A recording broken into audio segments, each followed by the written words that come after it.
Okay, let's look a little into the causes of the scientific revolution. It's an interesting discussion because there isn't exactly one cause. You can't point to one thing and say this is the exact reason it's happening. More of advancements in math, science, medicine, anything that we would umbrella under the scientific revolution is just normal. It's normal for quote-unquote golden ages. In the ancient world, we call them golden ages.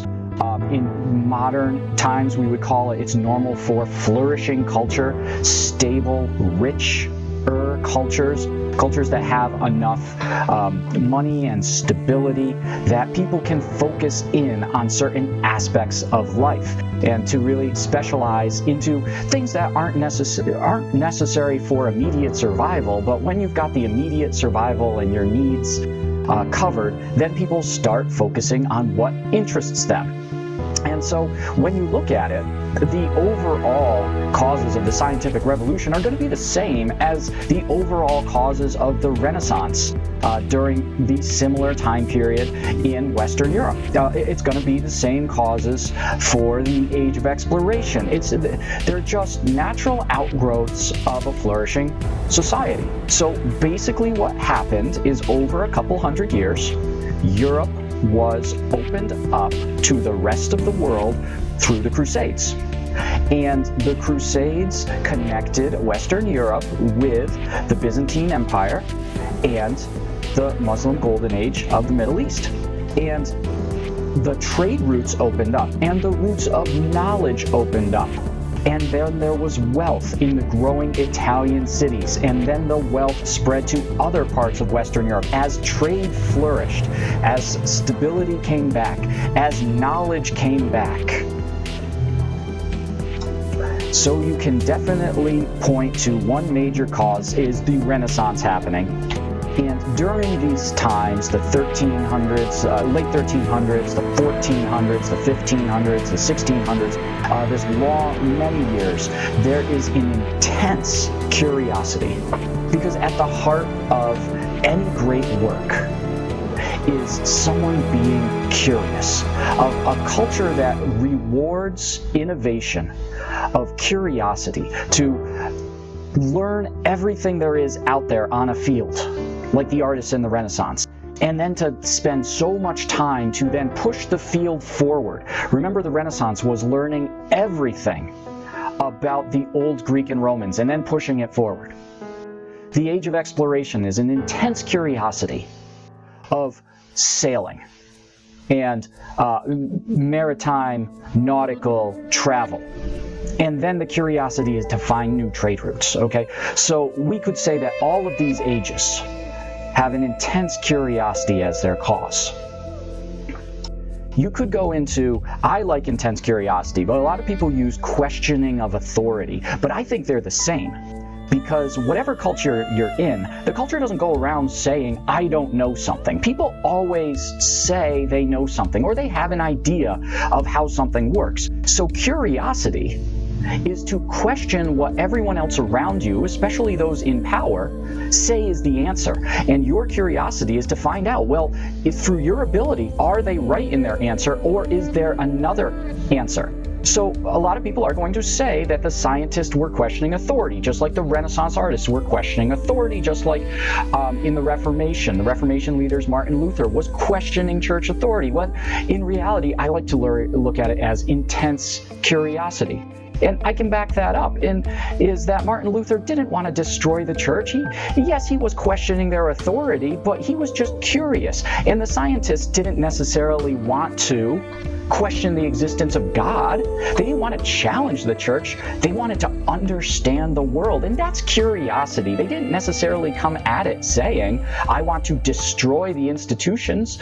No, they wanted to find out truth the best they can, or to examine the world. And yes, that had the effect of hurting institutions. But it wasn't, they didn't wake up and say, I'm going to attack authority. And to some degree, I don't think they came up and said, I want to do this because I want to question the powers that be. No, they wanted to find truth because they were intensely curious and intensely wondering about the world and their place in it and how the world worked. I mean, notice these dates, the 15, 16, and 1700s. Think of all the things going on at that same time. There's the Age of Exploration, where Western Europe is crossing the oceans. There's the Renaissance, where writers and artists are exploring their fields. There's the Reformation, where people focusing on religion are forming their own versions of Christianity. The kings and queens are consolidating their power. This truly is an intense time of growth. I would be remiss if I didn't say that for one thing that had to have happened for the scientific revolution to go forward is the power of the Catholic Church had to go down. When we're talking about the Renaissance, it was entirely possible for the Renaissance artists to come into very little conflict with the Catholic Church. And remember, before these times of growth, the Catholic Church had unbelievable power spread all over Western Europe. And the Renaissance artists were, in fact, even halfly fueled by the Catholic Church because there wasn't really a conflict. It was just about doing art in new ways, and it could be seen as a fine, better almost way to glorify God. However, we do see major conflict with the scientists during the scientific revolution and the Catholic Church, because the Catholic Church was the science of the Middle Ages. It was the explanation of the universe. And many ways people looked at their lives, for example, the Earth being the center of the solar system, was based on the Church's interpretation of how the universe worked. So many areas that the Church had already told people in Western Europe how the world worked, and they took it on faith. Now, the scientific revolution is going to find different ways that the world works, and oftentimes that is in direct, incompatible opposition to what the Church said. So you could see how the Catholic Church would be very, very angry, and they were, at scientists who contradicted and said that the Catholic teachings on science were not incomplete, but straight up not true. And so in order for these scientists to be able to do their work and come to conclusions which contradicted the Catholic Church needed to be weaker. They couldn't have power over these scientists. So I would say that the Reformation in the mid-1500s, the breaking up of the Catholic Church, allowed many scientists to do their work, and the Church's power to punish them and to censor them was severely diminished. It wasn't totally gone, but it was lesser. I would also say that the printing press was a cause, or at least it's part of why the scientific revolution was so powerful, which could also be seen as a cause of it expanding so much.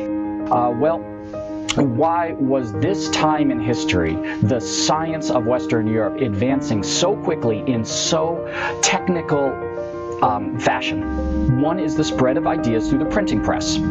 Every single time a scientist made their life's work, it could be quickly, cheaply, and efficiently put down in books, copied as many times as necessary. So every new university, every library could have the complete works of every single one of these scientists. And thus, any brand new scientist could, in a couple years, learn everything that the scientists who came before them knew. And then they could build upon it. I think it was Newton that said, if I have seen farther than others, it is because I have stood on the shoulder of giants. Check to make sure that's Newton. It's because these scientists used the life collection of every other scientist that come before them in book form to learn their information, and then they take it the next step further. You do that for 200 years, and you are going to have unbelievable exponential growth. Not a slow line going up, but an exponentially growing line.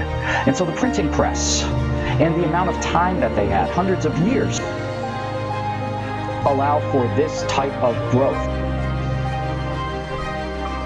To sum up, the biggest causes, Number one, the power of the church was weakened, so the scientists had no one stopping them from publishing their work. Number two, the printing press spread their work. And number three, just the general stability and richness of countries and cities, allowing people to explore their passion for years and years.